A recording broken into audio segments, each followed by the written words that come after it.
Self drive কার, এটা খুবই important এখন একটা সার্ভিস, যেখানে তোমরা যদি কেউ কোথাও ঘুরতে যেতে চাও তাহলে নিজে থেকে গাড়ি বুকিং করে ড্রাইভ করে যেতে পারো। যেরকম আমি আর আমার বন্ধু করেছি। অ্যাকচুয়ালি আমার ছোটোবেলা বন্ধু বুকিং করেছে, সো ড্রাইভ আমি করছিলাম, যাচ্ছিলাম নামখানা। তো রুলস কিছু আছে যেটা একটু বলে দিই, সেটা হচ্ছে যে সব থেকে বড় রুলস হচ্ছে যে যাতে গাড়ি কোনো অ্যাক্সিডেন্ট না হয়। যদি কোনো স্ক্র্যাচ, ছোটো স্ক্র্যাচ বা বড় কোনো অ্যাক্সিডেন্ট হয় তাহলে কিন্তু সেইটার পেমেন্ট যে কাস্টমার মানে যে বুকিং করছে তাকে দিতে হবে।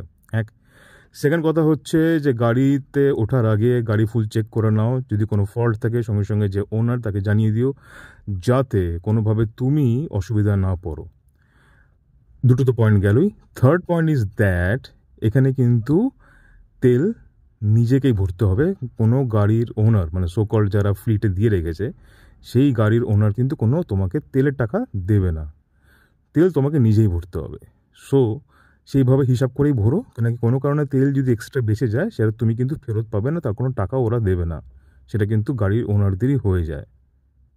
Thank you.